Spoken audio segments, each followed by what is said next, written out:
옛날에는 성경을 2시간, 3시간 봐도 눈이 피곤을 못 느꼈는데 요즘은 1시간만 봐도 눈이 피곤해서 한 30분 동안 쉬었다가 또 있고 그러는데 그래도 많이 왔구나. 오늘 이 본문 말씀을 내가 한 20번 넘게 읽었는데도 잘 안 보여요. 나도 다 됐구나 그런 생각이 들어요. 이번 주일은 종료주일이고 우리 한 주간 이제 고난주간을 맞이합니다.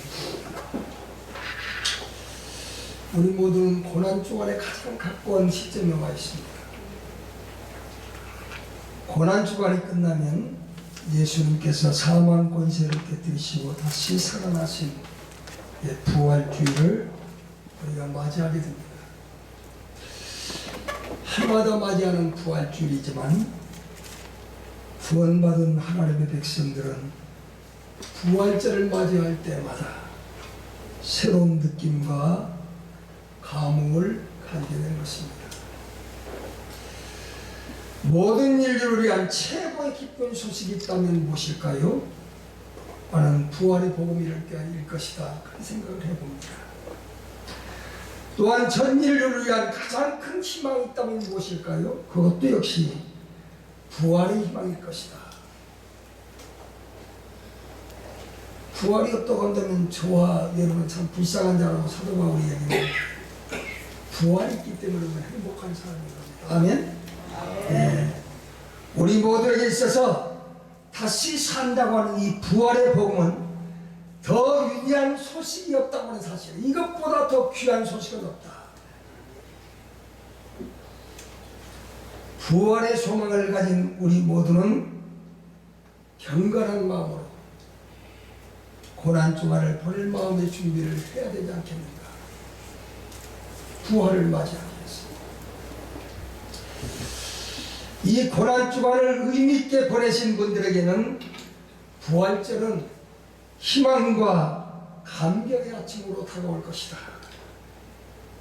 그렇지 않은 분들에게는 부활절이 한낱 교회 행사에 그치고 말 것이다. 이러한 의미를 바탕으로 해서 오늘 본문을 좀 생각을 해보려고 합니다.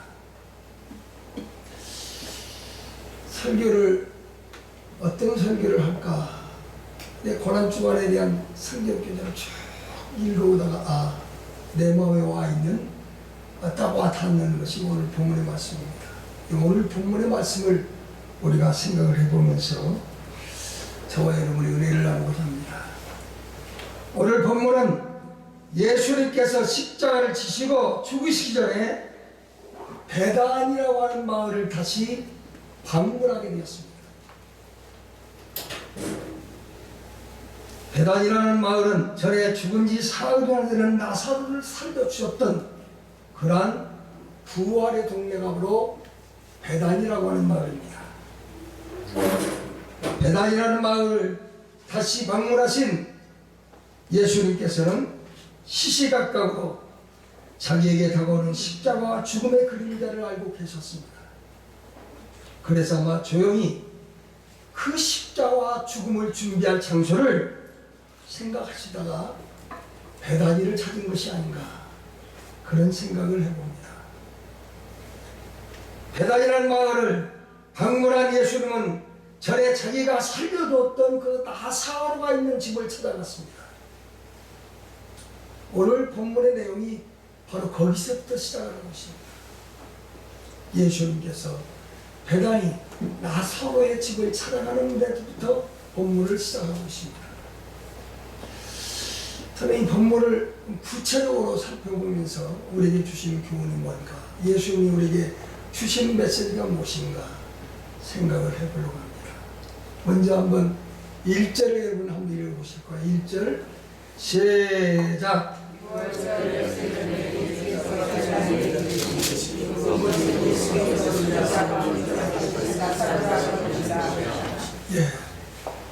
예수께서 베다니에 이르시니, 저 이 말을 읽다가 이 말씀을 읽다가 베다니 이르시니 별 문제가 아닐 텐데 왜 나사로를 살릴 수 있는 것이 베다니입니까? 근데 왜 배단위에 이르시니라고 했을까? 태ሾ마크를 한번 붙여봤습니다.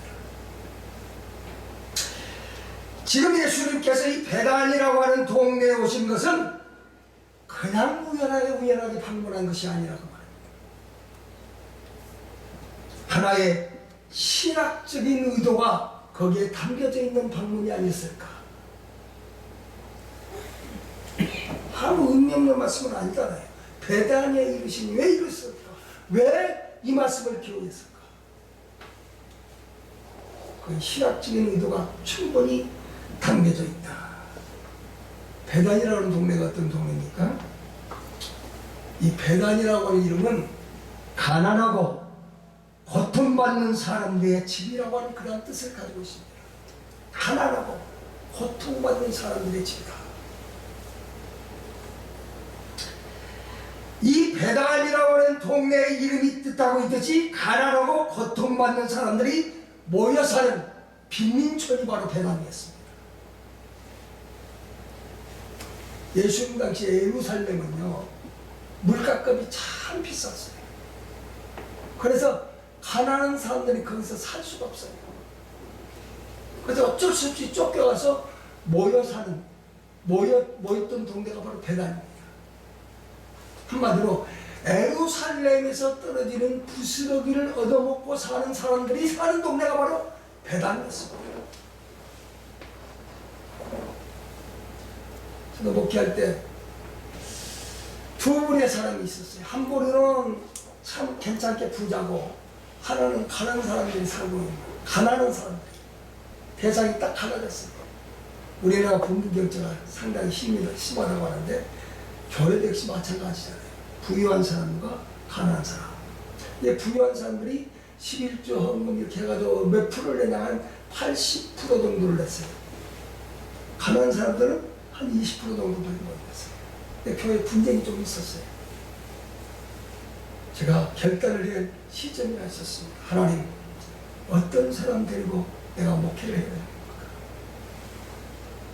금식하면서 하나님한테 부르셨어요. 근데 하나님이 내 마음에 딱 확신을 주기를, 야, 나도 가난하고 병들고 없는 사람 중에서 그들과 함께 목회했지 않느냐? 너 편하게 목회하려고 하느냐? 아, 그 확신이 있다고 하는데, 그렇다. 가난한 사람, 비록 20%밖에 헌금을 못하는 극소수지만, 야, 이 사람들에게 목회를 해야겠다. 기도하고 결단을 내렸어요. 좀 부유한 사람을 불러놓고, 기도하는 중에 확신이 왔다. 당신들 내 말에 순종하면서 정말로 예수님 뜻대로 살면서 신앙생활을 원한다고 한다면 이제부터는 기득권 다 포기해라. 그렇지 않으면 나와 함께 목회 여정을 함께 걸어갈 수 없을 것 같다. 일주일간 결단의 시간을 주었다. 그랬더니 저한테 막 좀 시옷작 비슷한 말을 해가면서 막 해야 되는 거예요. 그래도 일주일 동안 기다렸는데 한 6일 정도 됐을까, 나를 한 사람이 찾아왔더라고요. 내 뒷조사를 다 해본 거예요. 그러니까 아이고, 저 사람 건드려서는 안 될 것 같다. 그런 아마 확신이 온 것 같아요. 나는 목사님과 같이 신앙생활을 못할 것 같습니다. 그래서 내가 기쁜 마음, 그러냐고. 그러면 당신들이 갈 필요가 있느냐? 내가 이명수 중수를 써야겠다 했더니 이명수도 필요 없다는 거예요. 그러면 좋은 교회 가서 좋은 목사님 모시고 신앙을 잘했으면 좋겠다. 그리고 20%밖에 헌금을 못 내는 사람들하고 내가 목회를 했어요. 바로 그런 빈민촌에 사는 사람들의 모습.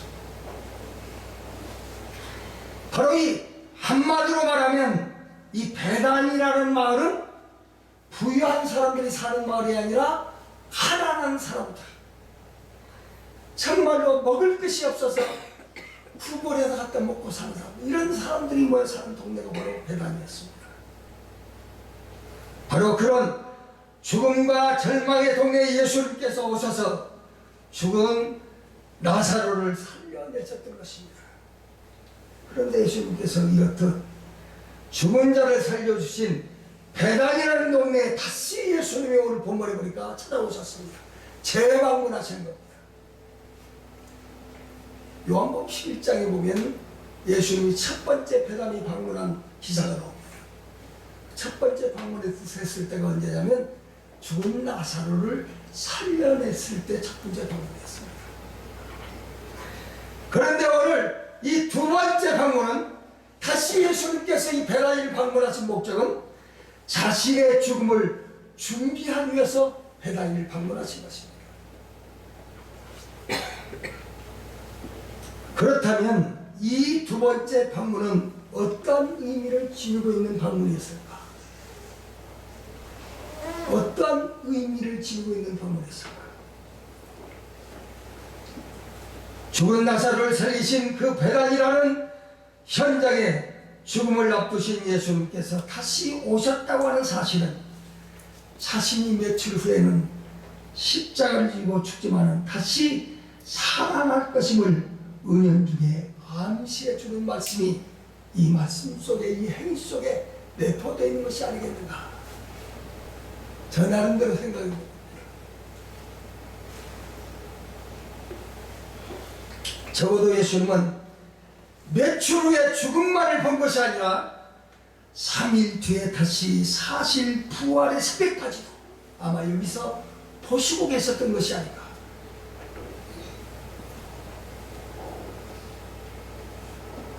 구체적으로 아무 말씀을 하시지 않았습니다.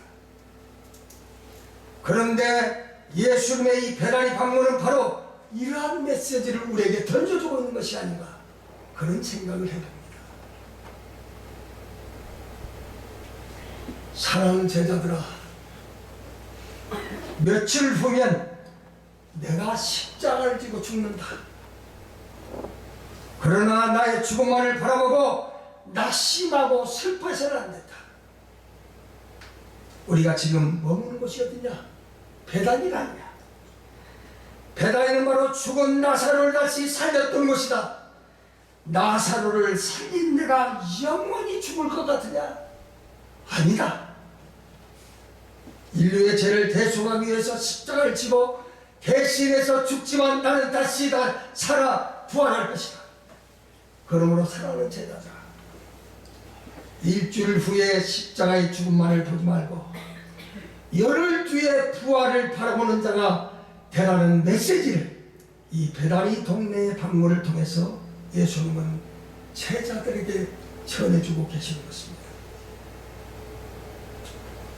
사랑하는 목가족 여러분, 우리가 믿는 기독교는 결코 죽음만으로 끝나는 종교가 아니라고 하는 사실을 확고하게 믿고 살아갈 수 있는 저와 여러분 되시기를 주의 이름으로 부탁을 드립니다. 기독교는 절망 속에 소망을 잉태한 종교이고 마지막 같지만 새로운 출발을 내포한 종교이고 죽음 속에서 이미 부활을 시작한 종교가 바로 기독교입니다. 나사로를 살리신 예수님께서 자신도 부활하셨을 뿐만 아니라 우리에게도 부활의 은총을 허락해 주셨습니다. 로마서 5장에 보면 아담 안에서 모든 사람이 죽은 것 같이 그리스도 안에서 모든 사람이 살리심을 받는다, 그렇게 말씀을 하고 있습니다. 오늘 부활의 동네 베다니를 말없이 찾으신 예수님의 행위가 그것을 우리에게 말씀해 주고 있습니다. 우리가 사는 오늘 이 세상, 우리가 사는 오늘의 실존의 역사, 바로 여기가 하나의 베다니가 아니야, 그런 생각을 해봅니다. 죽음이 있고 절망이 있고 아픔이 있고 좌절이 있고 슬픔이 있고 실패가 있는 곳, 바로 베다니가 바로 오늘의 현실이 아닙니다. 그러나 우리는 낙심할 수 없습니다. 베다니라고 하는 죽음의 도시를 부활이라고 하는 희망의 도시로 만드신 주님께서 오늘 또 우리의 삶 속에 부활이라는 희망을 던져주고 계시고 있다는 사실을 저와 여러분 확실하게 믿고 살아갈 수 있게 되기를 주의 이름으로 부탁을 드립니다. 그 다음에 2절을 한번 보겠습니다. 2절 한번 읽겠습니다. 2절 시작.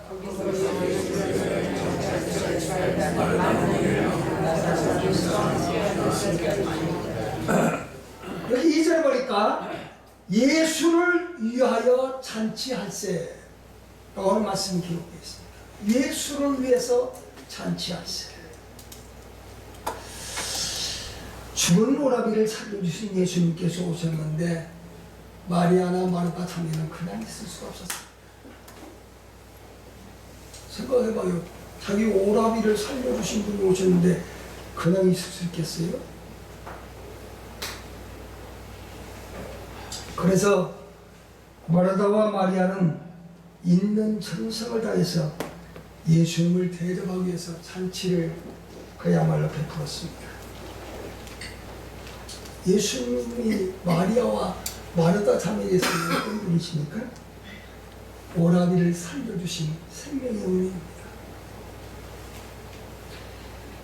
여러분, 그러니 어찌 그냥 있을 수가 있어요? 여러분 생각해봐요. 내 오라비를 살려줬는데 어떻게 그냥 있을 수가 있어요? 그냥 있을 수 없지. 그래서 잔치를 열었습니다. 나 여기에 큰 교훈이 있다고 생각합니다. 절대로 이 말씀 우리가 놓쳐서는 안 돼요. 그것은 그 잔치가 바로 누구를 위한 잔치였느냐? 누구를 위한 잔치였죠? 예수를 위한 잔치였어요. 이게 중요한 겁니다. 예수를 위한 잔치였다. 이전에 오늘 본문 분명하게 잔치하는 목적이 예수님을 위하여 잔치할세라고 기록되어 있습니다. 잔치의 주인공은 당연히 예수님입니다.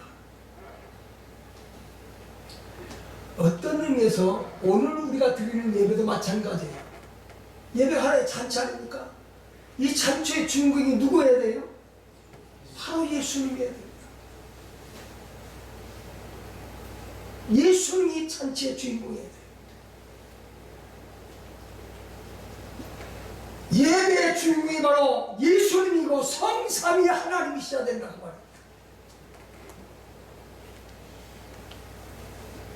그런데 사람이 배우의 그 예배의 주인공이 되는 그런 경우가 하답니다.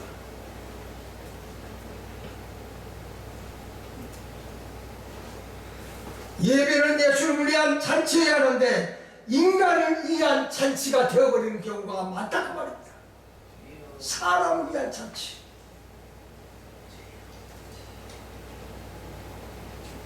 이름은 예수를 위한 잔치라 했지만 실제로는 사람을 위한 잔치가 되어버리는 경우가 너무 많습니다. 혹시 우리가 드리는 예배 속에 사람을 위한 예배가 있었다고 한다면 오늘 우리는 다르게 예배를 고쳐야만 됩니다. 예배는 사람 중심의 예배가 아닙니다. 주님을 위한 예배가 돼야 됩니다. 주님을 위한 예배. 바른 예배, 바로 예수님 성삼위 하나님을 위한 예배가 되어야 합니다. 여러분 모두가 다 성삼위 하나님께 예배를 드리는 그러한 삶이 되시기를 주의 이름으로 부탁드립니다.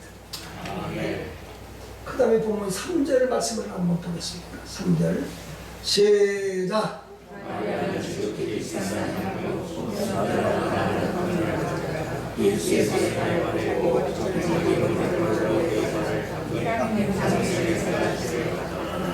네. 오늘 본문 3절 말씀을 보니까 거기에 어떤 내용이 기록되어 있어요? 마리아가 예수님께 뭐 하는 거? 나다 한 거를 갖다 붓는 그런 장면이 기록되어 있습니다. 나는 이것을 헌신, 마리아의 헌신이다 그렇게 생각을 해봅니다.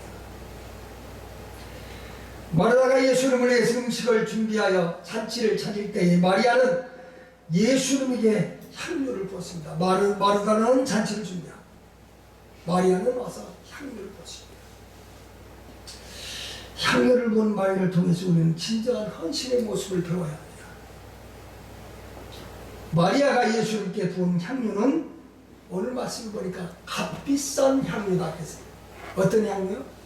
값비싼 고가의 향유라고 말입니다.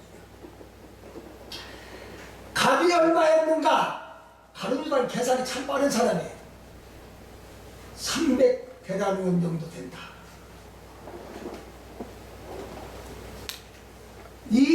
그 당시 예수님같이 300데나리온 정도는 얼마의 값이 있냐면 노동자가 1년 동안 열심히 일해서 모은 돈이 300데나리온 정도 된다. 그렇게 신학자들 얘기하고 있습니다. 그래서 제가 한번 지금 우리나라 돈으로 한번 계산을 해봤어요. 노동자가 예를 들어서 한 달에 하루에 임금을 10만원 받는다고 계산을 해봐요. 그럼 365일 동안 계속 쉬지 않고 일을 했다. 얼마 정도죠? 3,650만 원. 네? 내가 얼마 정도 계산기를 한번 나도 이 수학이 좀 약한 사람이라 계산기를 딱 두드려 봤어요. 3,650만 원. 요즘 여러분 보면 3,650만 원 별로 큰 돈이 아닌 것으로 생각하는 사람 상당히 많아요. 그런데 이 3,650만 원이요. 아마 마리아가 일평생 쓰지 않고 찬양해서 모은 돈이 전 재산이었는지도 모릅니다. 마리아가 7 귀신 걸렸다가 고침을 받은 사람이니까. 그리고 그의 직업이 보통 좋은 직업이 아니었잖아요.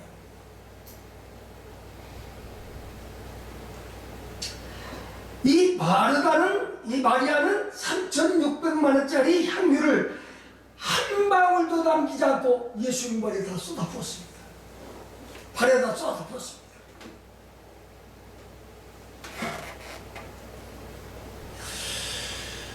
혹시 여러분의 현실은 어떻습니까? 아까워서 남겨놓고 떼어놓고 감춰놓고 드리는 헌신은 아니었습니까? 우리 찬송 잘 부르잖아요. 저도 많이 들었어요. 내게 있는 모든 것을 아낌없이 드려요. 찬송은 참 기가 막히게 잘 줘요. 앵무새처럼. 저도 그랬거든요.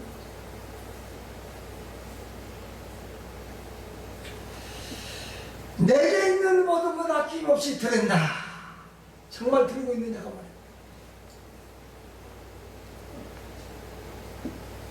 아낌없이 주를 위해 모든 것을 드릴 수 있을 때 그것을 나는 헌신이라고 말할 수 있다. 그것을 바로 헌신이다. 우리가 주님을 위해서 헌신한다고 하지만 사실은 헌신의 흉내만 내고 있는지 모릅니다. 완전한 헌신은 우리의 몸과 영혼까지 아낌없이 온전히 주님께 드려야 하는 것이라는 생각을 가지고 있습니다. 그리고 3절에 자세히 보면 순전한 나도 한 것이라고 했습니다. 순전한 나도 한 것.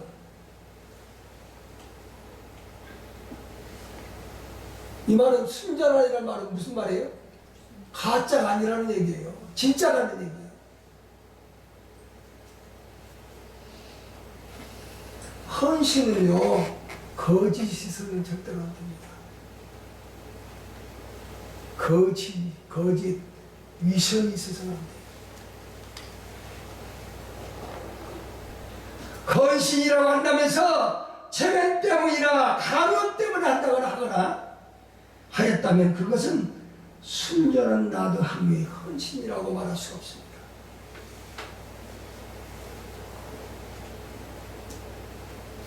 마리아가 드린 나드는 순전한 나도 한 번이라고 했습니다. 마리아 드린 이 귀한 나드 향유는 어떤 때 사용했느냐? 자기 집에 귀한 손님이 왔을 때, 의대인들이 아열대 지방이니까 샌들 신고 다니잖아요. 발에서 냄새가 나요. 그 냄새를 제거할 때 이 나드 향유를 썼습니다. 두 번째는 언제? 장례를 치를 때. 우리나라는 장례 치를 때 뭘 피우죠? 향을 피우잖아요. 그 냄새를 제거해서 향을 피우는 거예요. 근데 유대 나라에서는 시체에다가 향을 부어가지고 그래가지고 냄새를 채우겠습니다. 바로 마리아가 예수님의 발에 향유를 부은 것은 이 두 가지 의미가 다 포함되어 있습니다. 마리아가 예수님에게 나는 한 병을 자꾸 부은 것은 예수님, 주님은 나의 최고의 손님이고 주님은 나의 주인입니다. 그런 고백이 거기에 담겨져 있는 거예요. 주님은 나의 최고의 손님입니다. 주님은 나의 주인이십니다. 내 생명을 살려주신 주님입니다. 라고 하는 이 고백이 바로 이 마리아의 헌신 속에 담겨져 있는 것이다. 그런 생각을 해본 겁니다. 마리아의 행위는 예수님을 십자가에서 죽으신 죽음을 나를 위한 것이라는 고백이 담겨진 행동이었습니다. 주님의 십자가의 죽으심을 위하여 마리아는 향유를 다 부었습니다. 마리아의 행위는 주님이 죽으심은 바로 주님은 죽으심을 애도한다는 뜻이 담겨져 있을 뿐만 아니라 예수님, 나는 주님의 현재도 살아가지만 앞으로의 죽음과 십자가까지 나는 주님을 사랑합니다. 그런 고백이라고 생각을 해요. 현재도 사랑하지만 십자가도 사랑하고 주님의 죽음까지도 난 사랑합니다. 이런 고백이 나의 향을 붓는 마음에 포함되어 있었다고 생각을 해보고 싶습니다. 우리 마리아의 헌신이 필요합니다. 마리아의 헌신은 주님을 향한 헌신이며 이 헌신을 통해서 예수님께서 영광을 받으셨습니다. 사랑은 못 가정이라도 일반적으로 다 참된 사랑은 사람들이 자기가 어떤 사람이 좋은 자리에 있을 때 사랑하는 거 쉬워요. 아주 원만하고 건강한 위치에 있을 때 사랑하는 거 그리 어렵지 않습니다. 그런데 병들었을 때, 어려워졌을 때, 실패했을 때 사랑한다는 것은 참 어렵습니다. 우리 그러잖아요. 잘 나갔을 때는 사랑을 표현하는 게 쉬워요. 근데 내가 어려움을 겪고 있을 때는 내가 어려움을 겪으면 주변의 사람들이 자꾸 멀리 따라갑니다. 왜 그런지 아세요? 자기의 뭔가 부담을 줄까봐. 사랑하는 것이 쉽지 않습니다. 그런데 진정한 사랑은 언제 나타나느냐? 어려움을 겪을 때 보면 나타납니다. 십자가를 지신 그 주님까지도 주님의 고통과 주님의 아픔과 주님의 피 흘림까지도 사랑할 수 있어야 그게 진정한 사랑이고 헌신이라고 그렇게 생각해 보시는 거예요.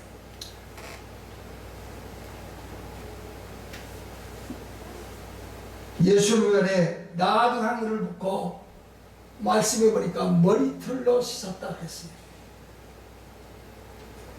머리털은 여자들에게서는 최고의 자존심입니다. 다른 데 건드리면 별로 화를 안 내는데요, 머리를 건드려보면 화를 내더라고요.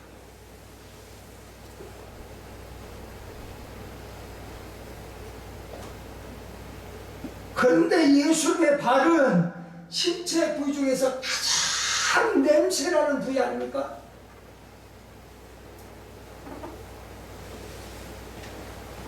보편적으로 여자들 보면 하루에요, 머리 손질을 참 많이 해요.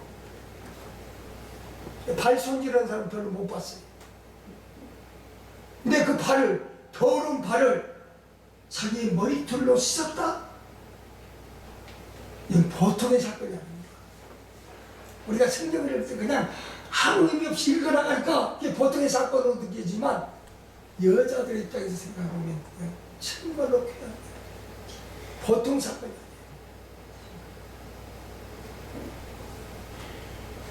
마리아는 자기의 최고의 자존심으로 생긴다는 머리털로 예수님의 가장 냄새나는 발에 향유를 붓고 씻었다고 했습니다.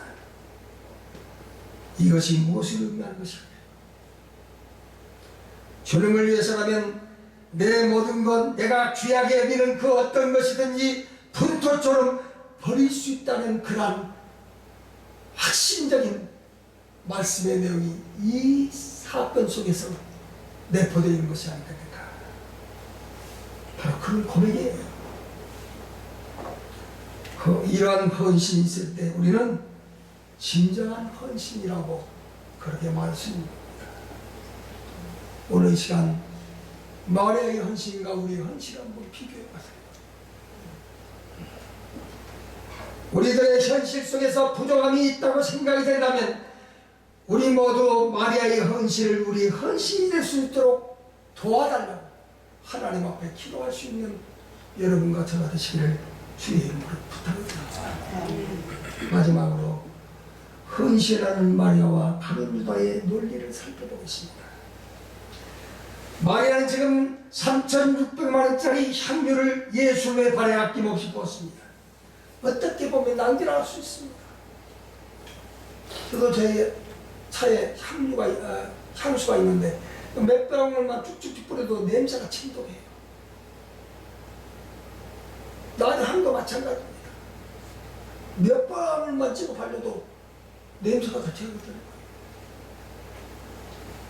그런데 마리아는 어떻게 했어요? 나도 한 걸 몽땅 다 쏟아 부었습니다. 어떻게 보면 낭비할 수 있어요.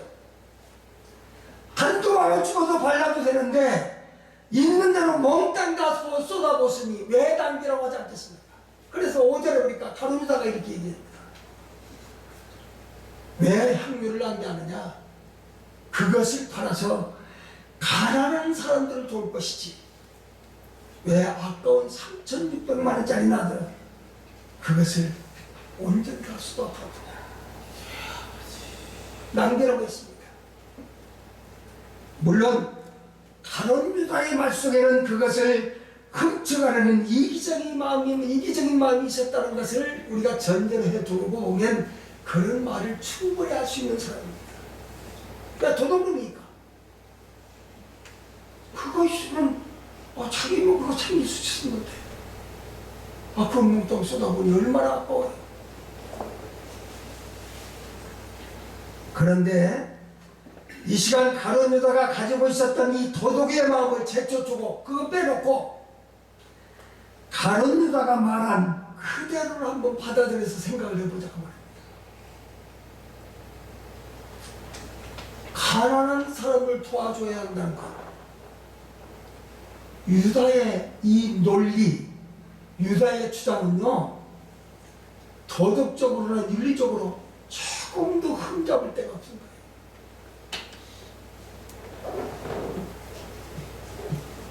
여러분 당연히 가난한 사람 도와야죠. 예수님이 그런데 이 가난한 사람을 돕지 왜 그것을 낭비했느냐? 그렇게 말하는 가룟 유다를 향해서 뭐라고 말씀했어요? 7절과 8절 한번 읽어보겠습니다. 7절 8절 시작.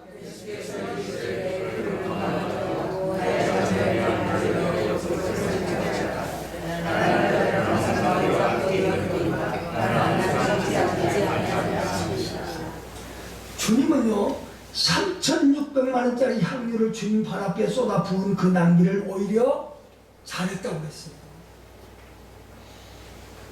잘했다. 가룟 유다는 낭비라고 칭찬을 줬는데 예수님은 아니다, 잘했다. 가난한 사람을 돕자는 가룟 유다의 주장이 잘못됐다고 예수님 말씀하셨습니다. 여기에 비밀이 있다고 난 생각해요. 여기에 비밀이 있다. 마리아가 예수님에게 향유를 부은 것은 신앙적인 차원의 행위였습니다. 신앙적인 차원의 행위였습니다. 그이는 십자가를 지시고 죽으시는 예수님의 장례를 준비하는 것이기 때문입니다. 그러므로 향유를 부었다고 하는 것은 값이 3천만 원 나가느냐 1억이 나가느냐 10억이 나가느냐 그게 문제가 아니에요. 주님을 위해서 내가 무엇을 할 수 있는가가 그런 신앙적 차원의 문제라는 겁니다. 그러나 가룟 유다의 주장은 가난한 사람을 돕자는 그의 주장은 오히려 시커먼 이기적인 동기가 그 안에 숨겨져 있었다고 합니다. 세속적인 의미에서는 가난한 사람을 돕자는 그의 논리가 참으로 고귀하고 아름답게 보이는지 모르지만 그 속에는 신앙의 의미가 전혀 담겨져 있지 않습니다. 지금 주님께서 마리아의 3,600만 원짜리 가치와 가룟 유다의 세속적인 가치 중에서 신앙적인 가치 중에서 예수님은 지적하고 있는 거예요. 세속적인 가치보다 신앙적인 가치가 더 중요하다.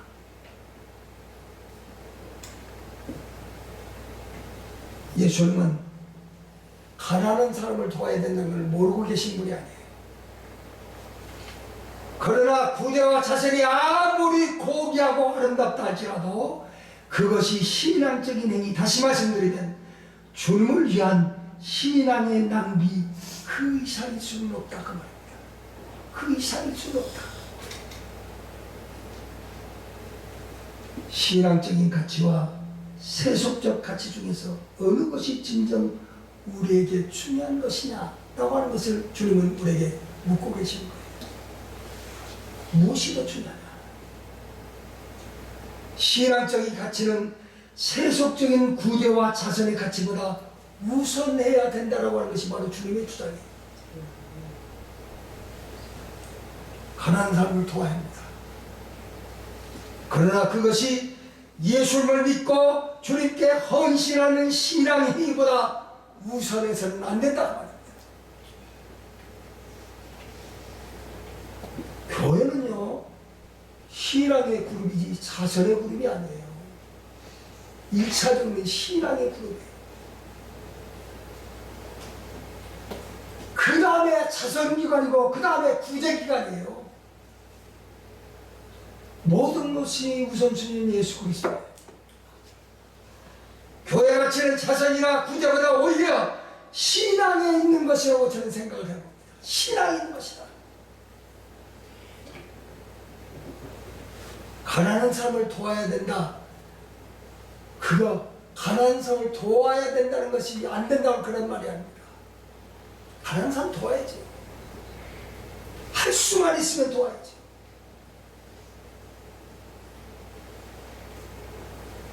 그런데 가난한 사람을 돕는 것이라고 할지라도 예수님보다 더 우선해서는 안 된다. 그게 바로 주님의 가르침이에요. 주님이 주시는 메시지예요. 이 시대를 살고 있는 우리 교회나 우리가 잘못하면 가룟 유다의 논리에 말려들기가 쉽습니다. 교회는 합류를 돌아서 가난한 사람을 돕는 가룟 유다식 자선기관이 아니라 오히려 자신의 모든 것을 아낌없이 예수님을 배웠지요.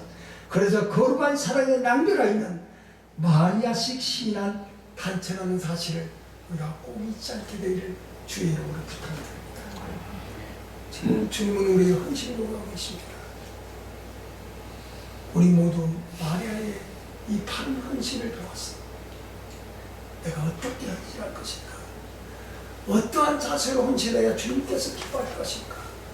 생각하면서 삶을 살아가는 저와 여러분 되시기를 주의 이름으로 부탁을 드립니다. 하나님 감사합니다.